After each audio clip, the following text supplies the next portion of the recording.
কথাকলি শর্মিষ্ঠাদির লেখা কবিতা প্রাণের রবি। জানো তো রবি, সবাই বলে তুমি নাকি ঠাকুর। আচ্ছা তুমি বলো, ঠাকুর হলে তুমি কি আমার সাথে কানে কানে কথা বলতে? আমার কাছে রবি মানে একটা ফ্রেমবন্দি জড় পদার্থ নয়। তুমি আমার কাছে সহজ পাঠের ছোট খোকা বলে আওয়া।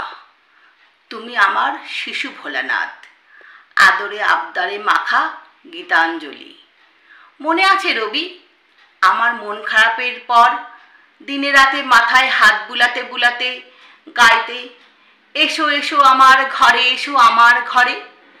আর তারপর কাল রাতে হঠাৎ যখন ভয় পেয়ে গেলাম, তুমি সামনে এসে দাঁড়িয়ে বললে, নাই নাই ভয়, হবে হবে জয়, খুলে যাবে এ দ্বার। আর আজ যখন জ্বরে পুড়ে যাচ্ছি আমি, তুমি তো পাশে বসে শুনালে, প্রাণ ভরিয়ে তৃষা হরিয়ে মোরে আরো আরো দাও প্রাণ।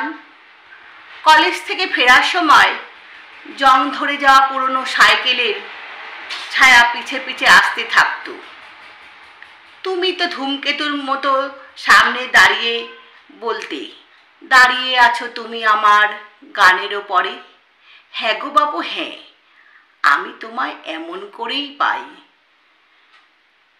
তুমি সকলের কাছে রবি ঠাকুর, কিন্তু আমার কাছে শুধুই রবি, প্রাণের রবি, যা সত্য, যা চিরন্তন, যা গোটা বিশ্বের কাছে বিশ্বকবি।